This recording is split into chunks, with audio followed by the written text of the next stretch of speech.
Welcome back to SmartFox TV. Don't forget to give us a thumbs up and subscribe.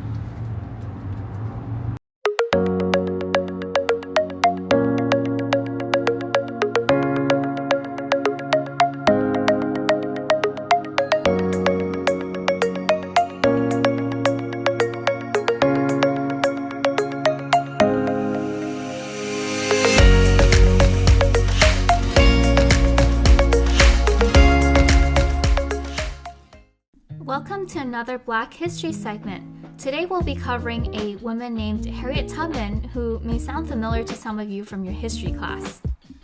Perhaps you've heard of it, but there have been recent attempts to change the face on our $20 bill. Currently, President Andrew Jackson graces the cover of our $20, but there's been a push by some government leaders to honor Harriet Tubman on new $20 bills.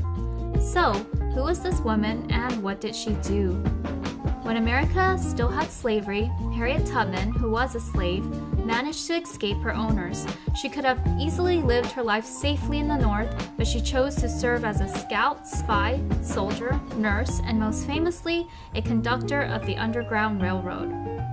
Tubman's background is a little fuzzy, but scholars estimate that she was born between 1820 and 1822 in a family of 6 children.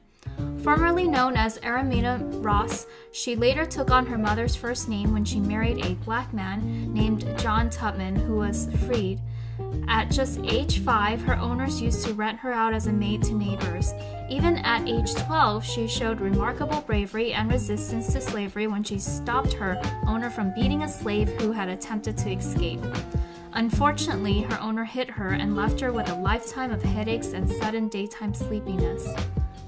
She and her 2 brothers escaped their slave owners in 1849 using the Underground Railroad, which is a network of escape routes and safe houses that black and white abolitionists started in the late 18th century.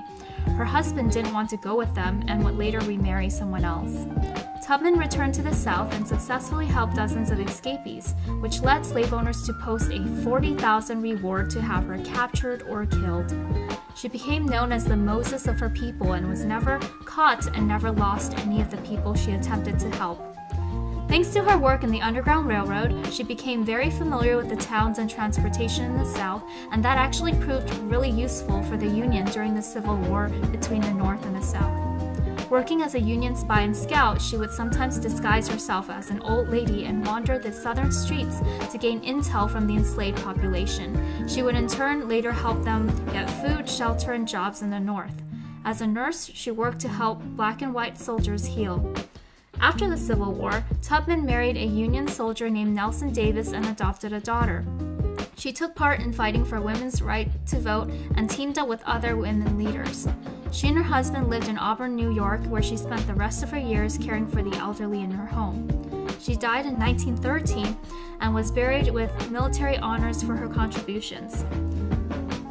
Due to all the things that she's done for our country, it's not hard to see why some people are calling for her to be honored nationally on her $20 bill. Only time will tell if this will happen, but we can remember her as a multifaceted and strong woman who fought for her freedom and the freedom of others. Thanks for joining us today for our segment. Hi everyone, Kim here, and now it's time for a pop quiz. Which is the only state in America to begin with P? The very first iPhone was released in what year? A. 2001, B. 2007, C. 2003, or D. 2009? Stay tuned for the answers.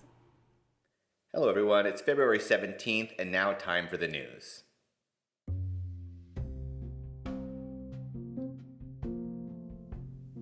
First, in some automotive news, Ford, known for some of the world's most iconic gas-powered cars, has announced that it is going to be fully electric by 2030. Well, at least Ford of Europe. Moving over to electric powertrains was expected, but doing so this quickly is a big deal, especially since Ford is a massive company. This also means that Ford, at least American Ford, will likely move over to electric power sooner rather than later. So, instead of this, we may start to see more of this. If there is already an electrified type of Mustang, the F-150 isn't too far behind, and the future is coming fast. In other news, Michael Jordan, as in NBA legend Michael Jordan, is making his hometown of Wilmington proud by donating $10 million to open 2 new medical clinics run by Novant Health. This will bring his total number of clinics open to 4, the other 2 being in Charlotte, where he happens to own an NBA basketball team. Jordan is no stranger to philanthropy. He's done this many times. In fact, he's donated millions for many causes.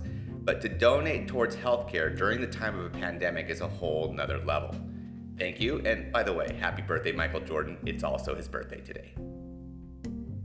Wrapping up this shorter news day, in Paris, an initiative sponsored by the city is taking unused parking garages, usually underground, and converting them into organic mushroom farms.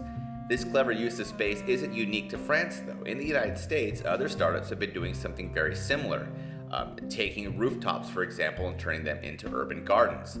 This is awesome on many levels, but specifically it allows for food to be produced where it is needed, eliminating the costs that go with transportation and all that good stuff. So I'm looking at you, California. We could do something similar. That's it for the news today. Thank you for watching. Hi everyone, and welcome back to Pop Quiz. So, which is the only state in America to begin with P? If you thought it was Pennsylvania, you are correct. The very first iPhone was released in what year? A, 2001, B, 2007, C, 2003, or D, 2009? If you chose 2007, you are correct. That was about 13 years ago, so it was pretty long, and now we're on iPhone 11 Pro. Anyways, thanks for joining us for another round of Pop Quiz. Thanks for watching SmartFox TV. I'm Chris Yates. I'm Kim. I'm Sally. I'm Tracy. Until next time, stay Stay foxy. foxy.